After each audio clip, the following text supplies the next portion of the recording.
આપણા પાછળના વિષયને જ આગળ વધારતા,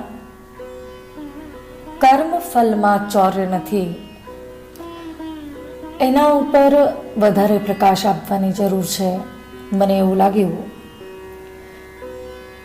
જો કર્મ ફલમાં ચોર્ય નથી એટલે કે તમે જે કર્મો કર્યા છે એ પછી સત્કર્મ હોય કે દુષ્કર્મ, એનો ફળ ભોગવ્યા વગર છૂટકો નથી. જેમ કે 100 વાછરડામાંથી ગાય પોતાનું વાછરડું શોધી જ લે છે, એ જ રીતે તમે જે કર્મ કર્યા છે એ ભલે બહાર કોઈને ખબર હોય કે ના હોય, પણ એ હજારો આંખો વાળો પરમાત્મા જે છે એ તમને સતત નિરંતર જોઈ રહ્યો છે. અને જેમ ગાય વાછરડાને શોધી લે છે, એવી જ રીતે તમારા કર્મો તમને ગમે ત્યાંથી શોધી લે છે.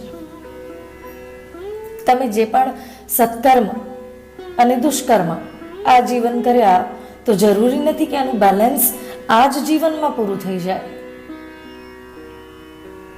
એક બહુ સુંદર ઉદાહરણ અહીંયા આપણે જોઈએ કે વાલ્મીકી ઋષિ, આ નામથી જેને આપણે બધા ઓળખીએ છીએ, એ પહેલા રત્નાકર નામના ડાકુ હતા. અને એમના માટે કહેવાય છે કે હતવા અને ઋત્વા, એની જોડે બધું લઈ લે અને પછી એને મારી નાખે, એવા ડાકુ.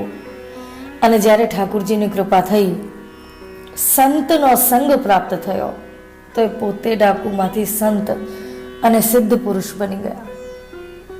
જુઓ, એક વસ્તુ છે કે સત્સંગ આમ તો મળતો જ નથી, પ્રાપ્ત જ નથી થતો.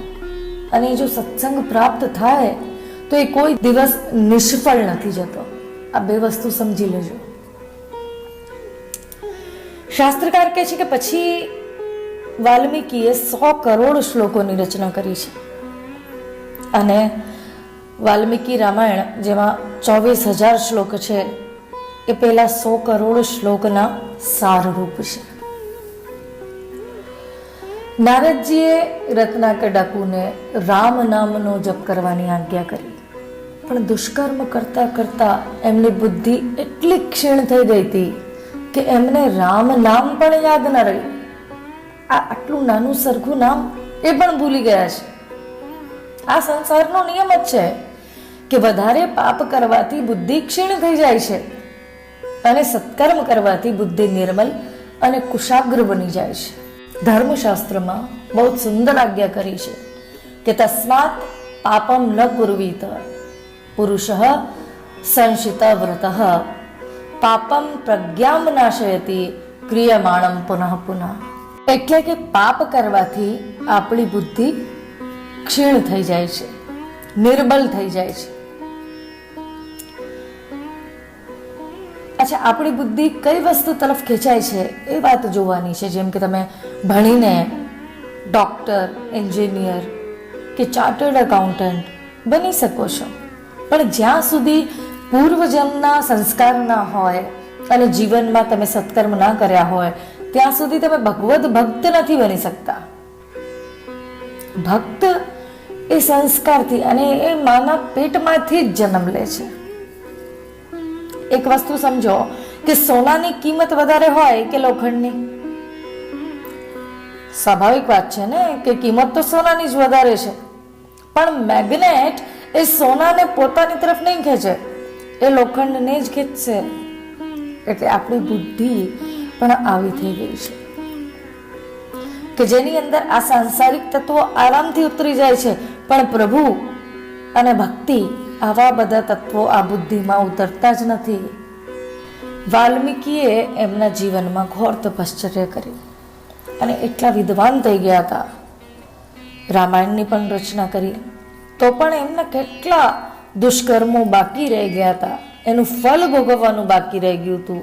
એટલે શાસ્ત્રોમાં લખ્યું છે કે એ જ વાલ્મીકી ઋષિ પાછા ભૂતલ ઉપર તુલસીદાસના સ્વરૂપમાં આવ્યા છે. કારણ કે શરૂઆતમાં જ જે આપણે વાત કરી કે કર્મ ફલમાં ચોર્ય નથી, આ એની સાબિતી છે કે આવા જ્ઞાની વાલ્મીકી ઋષિને પોતાના કર્મ ભોગવવા માટે પાછું આવવું પડ્યું. અને તુલસીદાસજીના જીવનમાં તમે જુઓ તો તુલસીદાસજીએ ખૂબ જ કષ્ટ સહન કર્યું છે અને એવું જીવન એમનું રહ્યું કે આપણને સાંભળીને કંઈક થઈ જાય કે કેટલા કષ્ટ એક જીવનની અંદર સહન કર્યા છે. તો એ પ્રભુ તો કૃપાના સાગર છે, દયાળુ છે, એટલે પ્રભુએ કૃપા કરી તુલસીદાસજીને દર્શન આપ્યા અને એમનું જીવન સફળ કર્યું છે. એટલે આનાથી એક વસ્તુ સમજવાની છે. ઇંગ્લિશમાં કહેવાય છે, કહીએ છીએ આપણે કે ભાઈ prevention is better than cure, એટલે સારવાર કરતા સાવચેતી ભલી. અને એક સુંદર વાત હું તમને કહી દઉં ફરીથી કે રેમન ભલા ન કર સકે, બુરે પંથ મત જા, અમૃત ફલ ચાખ્યો નહીં, વિષફલ કાહે કા.